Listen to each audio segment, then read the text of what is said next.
नमस्कार, स्वागत है आप सभी का पावर ब्रेकफास्ट में। आपके साथ मैं हूं नेहा आनंद। शुक्रवार आ पहुंचा है और अंतर्राष्ट्रीय बाजारों से आज हफ्ते के आखिरी कारोबारी दिन कैसे संकेत है उन्हें समझ लेते हैं। एक ठंडी शुरुआत हुई है, गिरावट के साथ शुरुआत हुई है। SGX निफ्टी फिलहाल 87 अंक कमजोर 18,000 के नीचे फिसल गया। डाउ फ्यूचर्स कुछ समय पहले तक 50 अंक नीचे था, वहां से रिकवरी है लेकिन है तो कमजोरी। 27 अंकों की कमजोरी वहां नजर आ रही है। नैस्डैक फ्यूचर्स पर नजर डालें तो यहां पर भी 38 अंकों की गिरावट नजर आ रही है। बाकी एशियन मार्केट्स जो खुले हैं, निके जापानीज मार्केट 104 अंकों की कमजोरी वहां दिख रही है और जो दूसरे मार्केट्स भी खुले हैं वो यहां पर ढीले खुले, ऑलमोस्ट 1/4 से 0.5% की कमजोरी दिखाई दे रही है। प्रेशर इस पूरे हफ्ते कमोडिटी बाजार पर रहा है, खासतौर से प्रेशियस मेटल्स और एनर्जी कॉम्प्लेक्स में ऊपरी स्तरों से दबाव दिखा है। बेस मेटल्स एक अपवाद साबित हुए हैं क्योंकि यहां पर डॉलर इंडेक्स की वजह से हमने कुछ प्रेशर बनता हुआ अधिकतर कमोडिटीज में देखा है। लेकिन एग्जैक्टली क्या हुआ अंतर्राष्ट्रीय बाजारों में, क्यों अमेरिकी बाजार टूट गए और अब कौन से ट्रिगर्स पर रखनी है नजर, ये सब बताने के लिए आज मेरे साथ मेरी सहयोगी नुपुर जुड़ चुकी हैं। नुपुर, मॉर्निंग। क्या किया आपने, मार्केट क्यों गिरा दिया?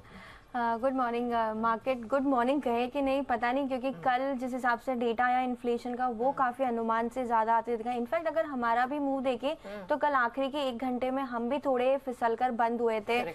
उसका शायद अनुमान बाजार लेके चल रहा था, उससे ज्यादा महंगाई आती दिखी है यूएस के बाजार में। अगर वहां पे इंडेक्स का परफॉर्मेंस देखेंगे तो डाउ में करीबन 1.5% की गिरावट थी, 400 पॉइंट लुढ़क कर कल बंद हुआ था।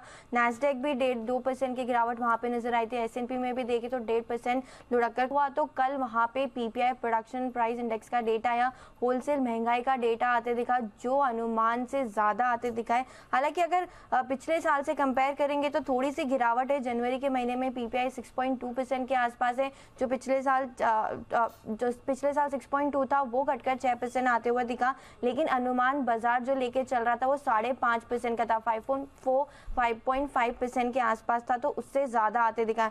इसके साथ ही देखेंगे तो मानसिक तौर पे भी 0.7% की बढ़ोतरी है महंगाई की दर में, होलसेल महंगाई की दर में। जो अनुमान था वो 0.4% की बढ़ोतरी का ही था। तो दोनों ही पैरामीटर पे महंगाई ज्यादा आती दिखी। इनफैक्ट जो जॉबलेस क्लेम का डेटा आया है वो वहां पे भी देखेंगे तो वो अनुमान 2 लाख का था, वो 1.94 लाख के आसपास आते दिखा है। तो हर पैरामीटर पे जिस हिसाब से लेबर मार्केट है वो काफी टाइट है और जो महंगाई है वो काफी ज्यादा वहां पे कटौती नहीं हुई है, वो ही बढ़कर आई है। तो एक कंसर्न यहाँ पे निकल के आ रहा है। अब उसका इम्पैक्ट अगर हम फेड की पॉलिसी पे निकालें, और अब अनुमान यही चल रहा है कि फेड की जो पॉलिसी आ सकती है, महंगाई दर वहाँ पे जो बोल रहे थे कि स्थिर हो सकती है या 25 बेसिस पॉइंट का ही हाइक आ सकता है, वहाँ पे एक कंसर्न निकल के आता है। क्योंकि जब डेटा इतना स्ट्रॉन्ग आया है इन्फ्लेशन को लेके, तो जो चिंताएं हैं इंटरेस्ट रेट को लेके वो वापस से स्टार्ट हो गई है। इनफैक्ट कल फेड के जो स्पोक्स पर्सन है उनकी तरफ से भी बयान आया था कि 25 नहीं 50 बेसिस पॉइंट का हाइक इस बार मार्च के महीने में जब पॉलिसी आएगी तब आ सकता है। अब इसका इम्पैक्ट हमने डॉलर इंडेक्स पे भी देखा और यील्ड भी कल काफी तेज स्पीड से भागती हुई नजर आई। 3.88 3.9% के आसपास आपको 10 ईयर की यील्ड नजर आएगी। और डॉलर इंडेक्स भी देखेंगे तो 6 हफ्ते की ऊंचाई पर अब ये पहुंच चुका है, 104 के आसपास है। ट्रेंड बनाना मुश्किल है, लेकिन ये 2 पैरामीटर्स ऐसे हैं, डॉलर इंडेक्स और US यील्ड, जहाँ पे आपको नजर रखनी है। क्योंकि यहाँ पे अगर मूवमेंट होता है तो फेड की पॉलिसी और जो भी महंगाई है सब डेटा इसी पे निकल कर आता है। स्टॉक स्पेसिफिक भी बात करें तो माइक्रोसॉफ्ट में 2.5% का कट था कल, डिज्नी 3% लुढ़क कर बंद हुआ। टेस्ला में 5% की गिरावट कल नजर आई थी क्योंकि कंपनी ने अपने EV व्हीकल्स को वापस बुलाया। वहाँ पे जो कंसर्न है सेफ्टी मेजर्स को लेकर वहां पे कंसर्न्स निकल कर आए थे, इसके चलते यहाँ पर भी गिरावट दिखी थी। अर्निंग रिएक्शन में सिस्को सिस्टम जहाँ पे 5% स्टॉक ऊपर था क्योंकि जो दूसरी तिमाही की कंपनी ने नतीजे घोषित किए वो अनुमान से बेटर आते दिखे। तो अर्निंग्स का भी रिएक्शन था, महंगाई का भी रिएक्शन था, टेस्ला के कंपनी स्पेसिफिक कंसर्न्स थे। लेकिन यूरोप के बाजार आप देखोगे ना तो वहां पे कोई भी कंसर्न नहीं दिखेगा। कल तीनों इंडिसेस पॉजिटिव टेरिटरी में बंद हुए थे, आधे 0.5% की बढ़त वहां पर थी। कमोडिटी में जैसे कि आप बता रहे थे डॉलर इंडेक्स में तो मजबूती है, तो मेटल पे सीधा इम्पैक्ट दिखता है। हरियाली सारे मेटल में एक रिबाउंड आते दिखा था। सोना चांदी की बात करें तो सोना 6 हफ्ते की निचले स्तर पे आ चुका है और चांदी भी 2.5 महीने से भी नीचे है, तो यहाँ पे थोड़ा सा कट नजर आया। कॉटन देखेंगे तो वहाँ भी 1.5 महीने की निचले स्तर पे। तो ऑल इन ऑल महंगाई की चिंताएं, हो सकता है मार्च की पॉलिसी में 50 बेसिस पॉइंट का हाइक आ सके। इसी का इम्पैक्ट कल यूएस बाजार में दिखा। तो अक्रॉस द बोर्ड एक तो डॉलर इंडेक्स में जो स्ट्रेंथ आई और अब महंगाई को लेकर जो फिर से रिन्यूड टेंशन यहां पर शुरू हुई है कि फेड शायद वापस से अपने अग्रेसिव स्टैंड की तरफ पलट जाए, उसी के चलते हमने इक्विटी और कमोडिटी स्पेस दोनों पर ही एक प्रेशर वाला ट्रेड बनता हुआ देखा। Thank you so much Nupur, वो पूरी डिटेल दर्शकों के सामने रखने के लिए। आइए इससे पहले कि हम आगे बढ़े जरा फटाफट नजर डाल लेते हैं कि कल यानी कि गुरुवार को संस्थागत निवेशकों की तरफ से प्रदर्शन कैसा रहा। इंटरेस्टिंग बात यह है कि हम देख रहे हैं ये लगातार तीसरा ऐसा ट्रेडिंग सेशन है जब हमने देखा है कि ये जो तीनों परफॉर्मेंसेज हैं वो हरे निशान में दिख रहे हैं, जिसका मतलब है कि खरीदारी तीनों तरफ से देखने को मिली है। विदेशी संस्थागत निवेशकों ने कैश और एफएनओ स्पेस दोनों में यहां पर खरीदारी की है। कल ऑफ कोर्स वीकली एक्सपायरी का भी दिन था और घरेलू बाजार में जो घरेलू संस्थागत निवेशक हैं उनका तो दमखम जारी है। 1577 करोड़ की खरीद वहां से भी देखने को मिली है। तो इस फ्रंट पर तो कुछ अच्छे डेटा, कुछ अच्छे क्यूज मिलते दिख रहे हैं। लेकिन जिस प्रकार के ग्लोबल संकेत अब हमारे सामने खड़े हैं, वीकेंड कैसा निकलने वाला है और क्या रणनीति आज आपको शुक्रवार को अपनानी है, सब पर बात करने के लिए जी बिजनेस के मैनेजिंग एडिटर अनिल सिंह भी हमारे साथ जुड़ चुके हैं।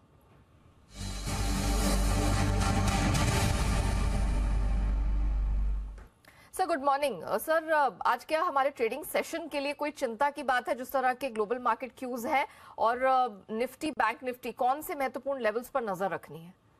Good morning Neha. डेफिनेटली देखिए, चिंता की बात तो है ही। जब भारतीय बाजार बंद हुए तो अमेरिकी फ्यूचर्स ठीक ट्रेड कर रहे थे। ऐसे इतनी कमजोरी अमेरिका में होगी इसका अंदाजा नहीं था। जो इकोनॉमिक डेटा अमेरिका में आए हैं प्रोड्यूसर प्राइस इंडेक्स के और बेरोजगारी के आंकड़े के, वो थोड़े से इस तरफ इशारा कर रहे थे कि अमेरिका में ब्याज दरें और बढ़ानी पड़ सकती है। और साथ ही फेड के जो सदस्य हैं उनके जो बयान आते हुए दिख रहे हैं वो अब अगली फेड की जो बैठक होने वाली है मार्च में, उसमें 0.5% तक की कटौती की बात कर रहे हैं। जो पहले हम 1/4% की कटौती, 0.5% की बढ़त बात कर रहे हैं। जो पहले बाजार का आमतौर पर अंदाजा यह था कि 1/4% की बढ़त से ही काम चल जाएगा।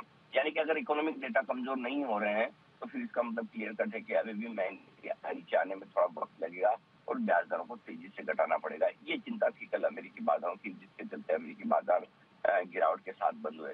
भारतीय बाजारों ने इस गिरावट का अंदाजा लगाया नहीं था। और दूसरी बात यह है कि हम 2 दिनों से 3 दिनों से अच्छी मजबूती के साथ बंद हो रहे हैं। 2 दिनों से 18,000 के ऊपर की क्लोजिंग भी हमें मिली और साथ ही साथ हमें एफआईएस की तरफ से खरीदारी लौटती हुई भी दिख रही है। तो इन संकेतों के बीच में जाहिर सी बात है आज थोड़ा नीचे गैप से खुलेंगे।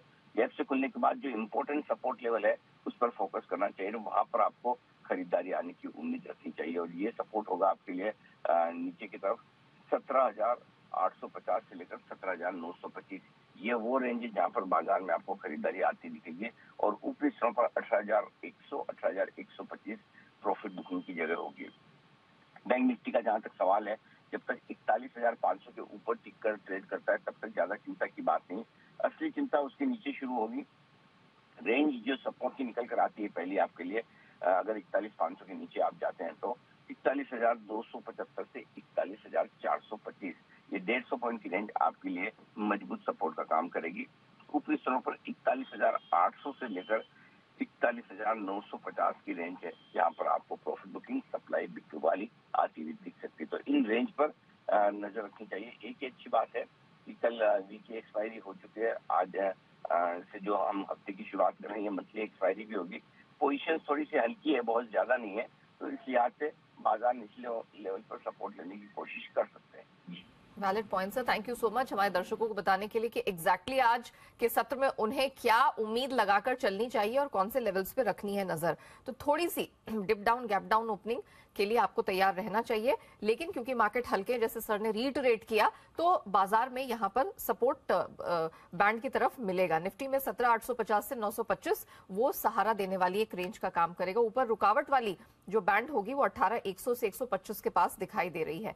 बैंक निफ्टी 41,275 से 425 के पास सर को सपोर्ट रेंज आज की बनती दिखाई दे रही है और ऊपर जो रेजिस्टेंस बैंड है वो 41,950 तक जाता हुआ नजर आ रहा है। आइए ब्रॉडर मार्केट्स के बाद अब जान लेते हैं कि खबरों के दम पर किन स्टॉक सेक्टर्स में दिखेगा एक्शन। अरमान हमारे साथ पूरी डिटेल लेकर जुड़ चुके हैं।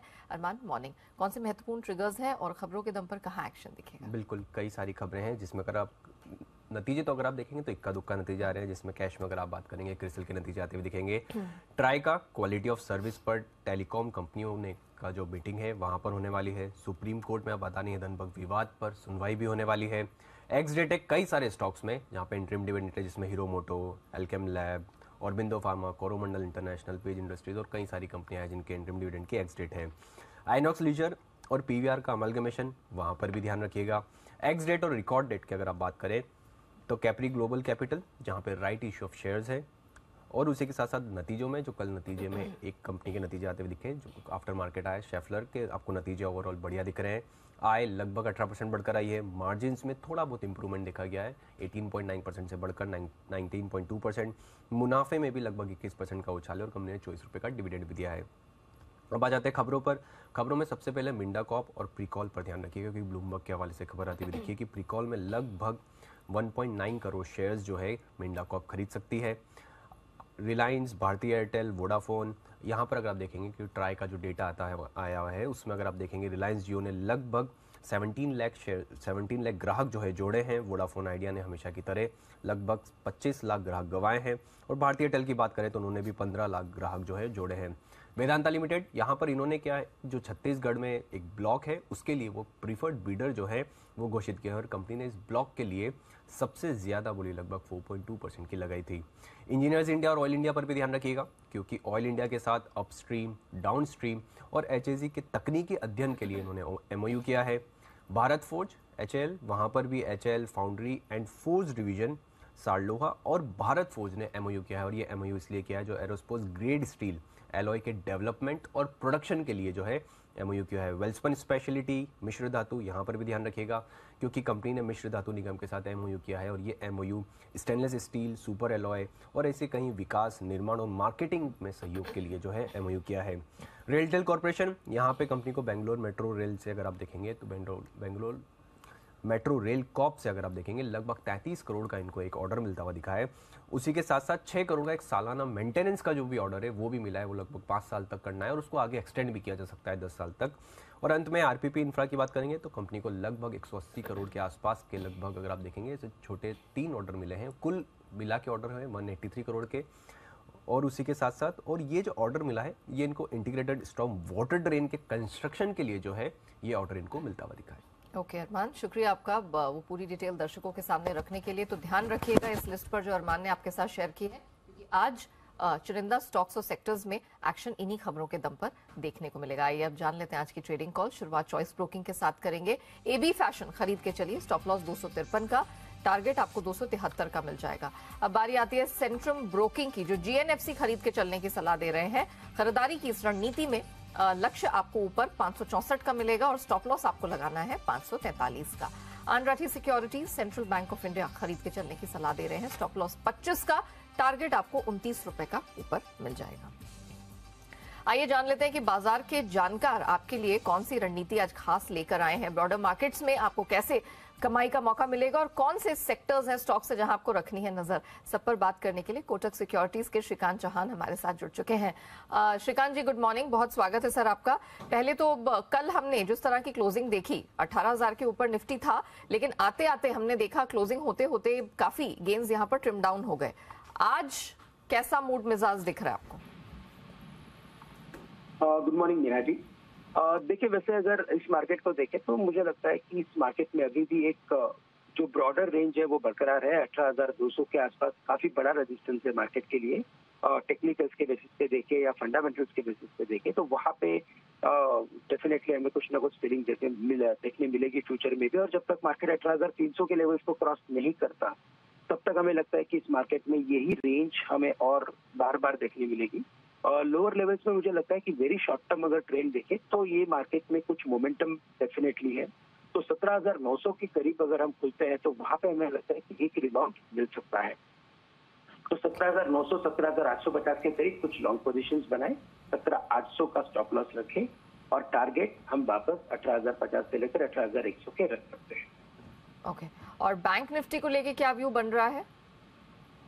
बैंक निफ्टी में भी अगर आप देखें तो वहां पे 42,000 में काफी जोरदार एक रेजिस्टेंस बना हुआ है और एक बड़े सेलिंग प्रेशर का सामना हमें बार बार करना पड़ेगा। तो जब तक वहां पे 42,000 के लेवल्स नहीं निकलते तब तक हमें लगता है वहां पे भी रेंज बाउंड एक्टिविटी है और हमें लगता है कि यहाँ पे थोड़ा और इंतजार करना चाहिए।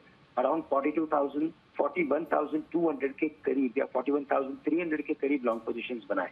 कल की क्लोजिंग थी 41,650 की। ओके, ठीक है, वैलिड पॉइंट। अब सर जरा ये बता दीजिए कि स्टॉक स्पेसिफिक एक्शन कहाँ आज आपको दिखाई दे रहा है? बिल्कुल, तो देखिए यहाँ पे हमें फोकस करना है मिड कैप या स्मॉल कैप कंपनीज के ऊपर, क्योंकि मार्केट इसी रेंज में ट्रेड करते हुए नजर आएगा। नवीन फ्लोरिन एक ऐसा स्टॉक है जिसे हम लॉन्ग करेंगे। कल के दिन में हमने काफी बढ़िया एक अप ट्रेंड देखा था 5% के करीब का, लेकिन हमें लगता है ये और कंटिन्यू होगा। तो कोई भी करेक्शन अगर मिलता है यहाँ से तो खरीदे। 4,200 का स्टॉक लॉस रखें, टारगेट रखें यहाँ पे 4,450 से लेकर 4,500 के। और साथ ही साथ मुझे लगता है कि डिफेंस स्टॉक्स में एक अच्छी तेजी बनी है। कोचिन शिपयार्ड ये एक स्टॉक है जिसे हम लॉन्ग करने की राय दे रहे हैं। तकरीबन इसकी क्लोजिंग थी 503 के करीब की। अगर कोई वीकनेस मिलता है तो खरीदे। 485 का स्टॉक है और टारगेट्स नजर आते हैं 530 रुपए के। Very well Shrikant ji, thank you so much आज हमारे साथ जुड़ने के लिए और बताने के लिए कि इक्विटी स्पेस में कहाँ है आज कमाई के मौके। वक्त हो गया कमौती बाजार की रणनीति आपके सामने रखने का और उस पर बात करने के लिए एसएमसी कॉमट्रेड की वंदना भारती हमारे साथ जुड़ चुकी हैं। वंदना जी, गुड मॉर्निंग, बहुत स्वागत है। सबसे पहले तो बुलियन पर ही फोकस कर लेते क्योंकि ये पूरा हफ्ता सोने चांदी के लिए काफी खराब और सुस्ती वाला साबित हुआ है। सोना ऑलमोस्ट इस महीने हम कह सकते हैं $130-140 गवा चुका है ऊपरी लेवल से। अब जरा बताइए, जिस तरह की सुस्ती दिख रही है आज क्या करना आप प्रेफर करेंगे? जी गुड मॉर्निंग नेहा। आज के दिन हो सकता है कल के मार्केट में थोड़ा सा रिवर्सल आता हुआ देखा था और आज लग रहा है कि ये थोड़ा सा कंटिन्यू हो सकता है। कह सकते हैं कि लोअर लेवल से बाइंग आई है और फ्राइडे है तो एक क्वार्टर का पोजीशन देखने को यहाँ पे मिल सकता है। तो गोल्ड में बाइंग सजेस्ट करूंगी मैं। 56,200 पे बाइंग करनी चाहिए। 56,500 का टारगेट होगा। स्टॉप लॉस यहाँ पे प्लेस कर सकते हैं 56,050 का।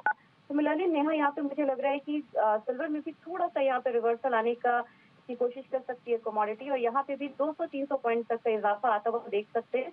लेकिन एक बात बड़ी क्लियर है कि अभी जो ओवरऑल ट्रेंड रहेगा वो अगले हफ्ते फिर से वीक हो सकता है। एनर्जी कॉम्प्लेक्स पे क्या व्यू बन रहा है? क्योंकि कच्चा तेल एक्चुअली दोनों तरफ की खींचतान है कच्चे तेल के लिए। डिमांड वाली स्थिति ठीक लग रही है, सप्लाई का कंसर्न अमेरिका से बना हुआ है, तो कच्चे तेल में आज क्या करना है? जी नहीं, यहाँ पे कच्चे तेल में दोनों साइड की मूव है, सीसॉ मूवमेंट है। तो बायर्स और सेलर्स दोनों को यहाँ पे अपॉर्चुनिटी है। एमसीएक्स में मुझे लग रहा है कि आज थोड़ा सा रिवर्सल देखने को मिलेगा। पहले एक डाउन साइड देखने को मिल सकता है, यहाँ पे 50-60 पॉइंट नीचे रहेगा, लेकिन वहाँ पे डिप पे बाइंग नहीं करनी चाहिए क्योंकि 6350 को ये होल्ड कर रहा है। यहाँ पे अपसाइड में मुझे लग रहा है कि एक बार यहाँ पे 65-70 तक के जो लेवल्स है वो देखने को मिलेगा। तो करेक्शन पे यहाँ पे बाय करना चाहिए। और नेशनल गैस भी मुझे लग रहा है कि 200 के लेवल को ये तोड़ नहीं पा रही है फरवरी कॉन्ट्रैक्ट। और यहाँ पे मार्च की बात करूँ, मुझे लग रहा है 220 एक स्ट्रॉन्ग होल्ड है यहाँ पे। जब तक उसको मेंटेन करता है तब तक थोड़ी सी बाइंग यहाँ बनी रहेगी। 240 तक के टारगेट के लिए यहाँ पे बाय करना चाहिए। 210 का यहाँ पे टारगेट होगा, स्टॉप लॉस होगा नेहा। ओके, इंटरेस्टिंगली हमने देखा कि मेटल्स यहाँ पर स्ट्रेंथ आनी नहीं चाहिए थी क्योंकि इंटरनेशनल मार्केट में हमने देखा जब डॉलर इंडेक्स की स्ट्रेंथ आई तो सबको पस्त होना चाहिए था, लेकिन कॉपर काफी रेजिलियंट रहा है, 9,000 के ऊपर बंद होने में कामयाब रहा है। तो कैसे प्रोस्पेक्ट्स आपको मेटल्स में दिखाई दे रहे हैं? बिल्कुल नहीं है। यहाँ पे कभी भी यहाँ पे बहुत ज्यादा इग्नोर किया है इसने डॉलर इंडेक्स की रैली को और इनफैक्ट कुछ बेयरिश भी न्यूज आए हैं उसको भी यहाँ पे इसने इग्नोर करा है इस पूरे काउंटर ने।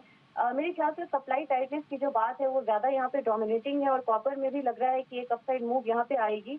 770 के नीचे ये स्टेबल नहीं हो रहा है, बार बार बाइंग आ रही है। यहाँ पे मुझे लग रहा है कि फिर से बाइंग करनी चाहिए 777 के लेवल पे। 785 पे टारगेट होगा, स्मॉल टारगेट लेके चलते हैं यहाँ पे। और यहाँ पे स्टॉप लॉस लगाना होगा 773 का। अगर थोड़ा सा शॉर्ट टर्म जाए यहाँ तो मुझे लग रहा है कि 805 तक के जो लेवल्स है वो यहाँ पे आ सकते हैं कॉपर में। ओके, वंदना, कॉटन पर अपना व्यू बताइए क्योंकि इंटरनेशनल मार्केट में ये कमोडिटी है एग्री स्पेस में जो कुछ ज्यादा ही प्रेशर झेल रही है। इस हफ्ते 6% की करेक्शन इंटरनेशनली आ चुकी है, 1.5 महीने के निचले स्तर पर है। कॉटन पे क्या व्यू बन रहा है आपका? थोड़ा सा करेक्शन अभी यहाँ पे और रहेगा और एक चीज तो ये है कि मार्केट अभी चाइना की जो मार्केट है यहाँ पे कोशिश करी लेकिन बहुत ज्यादा इम्पैक्ट अभी नहीं आया है, वो फिगर्स में नहीं दिख रहा है। तो मेरे ख्याल से यहाँ पे 3 से 4% तक की जो गिरावट है वो रहेगी। लेकिन नेहा कहीं ना कहीं अब यहाँ पे भी एक कहते हैं कि जैसे नेचुरल गैस में हम लोग एक्सपेक्ट कर रहे हैं कि बॉटम फॉर्मेशन होगा, उस तरीके से कॉटन में भी अगर यहाँ पे 4 से 5% तक का और इजाफा गिरावट आएगी तो वहां से बॉटम फॉर्मेशन की संभावना है।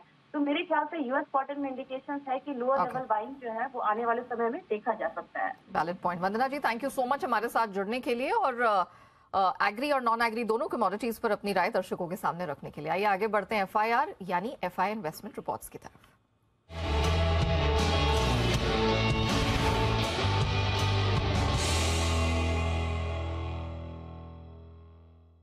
पर है फॉरेन ब्रोकरेजेस की नजर, ये पूरी डिटेल लेकर वरुण हमारे साथ जुड़ चुके हैं। वरुण, मॉर्निंग, बताइए। मॉर्निंग नेहा। तो 2 स्टॉक है जिस पे ब्रोकरेजेस की रिपोर्ट आई है। सबसे पहले तो नेस्ले, नतीजे कल आए थे, उसके बाद तमाम ब्रोकरेज हाउस ने अपने लक्ष्य बढ़ा दिए हैं। सीएलए से देखिए अभी भी बिकवाली की सलाह दे रहा है, लेकिन लक्ष्य 17,370 से बढ़ा के 18,900 का किया है। JP Morgan 21,200। यहाँ पे मॉर्गन स्टैनली अंडरवेट का कॉल है, लेकिन यहाँ भी इन्होंने प्राइस टारगेट बढ़ा दिया है। नया प्राइस टारगेट है 15,315 का। इसके अलावा गोल्डमैन, इन्होंने अपना प्राइस टारगेट 400 रुपये से बढ़ाया है। जेफरीज देखिए यहाँ पे इन्होंने अपना प्राइस टारगेट जो है वो काटा है। केवल एकमात्र ब्रोकरेज हाउस है जिसने प्राइस टारगेट काटा है, 200 रुपये के आसपास का कट इन्होंने किया है। इसके अलावा HSBC सबसे ज़्यादा प्राइस टारगेट इनका है करीब 22,000 का, और नोमुरा भी 22,900 के आसपास के प्राइस टारगेट दे रहा है। तो ज़्यादातर ब्रोकरेज हाउसेस ने नेस्ले के नतीजों के बाद इस कंपनी के प्राइस टारगेट बढ़ा दिए हैं। इसके अलावा एक स्टॉक डिफेंस क्षेत्र का HAL कल भी काफ़ी फोकस में था। मॉर्गन स्टैनली की एक रिपोर्ट आई है, ओवरवेट का कॉल दिया है, 3,216 रुपये के आसपास के टारगेट दिए हैं। वैसे भी जितने डिफेंस काउंटर्स है काफ़ी बस कर रहे हैं, तो इस स्टॉक पे भी आप नजर रखिएगा। ओके, तो फॉरेन ब्रोकरेजेस की नजर है इन स्टॉक्स पर और आपको भी रखनी है इन पर नजर। Thank you so much Varun, वो पूरी डिटेल दर्शकों के सामने रखने के लिए। आइए इसी के साथ पावर ब्रेकफास्ट को हम रैप अप करते हैं, लेकिन आप बने रहिएगा जी बिजनेस के साथ। ब्रेक के बाद लेकर आएंगे ट्रेडर्स डायरी, जहां आपको मिलेंगे आज के लिए 20 दमदार ट्रेडिंग आइडियाज।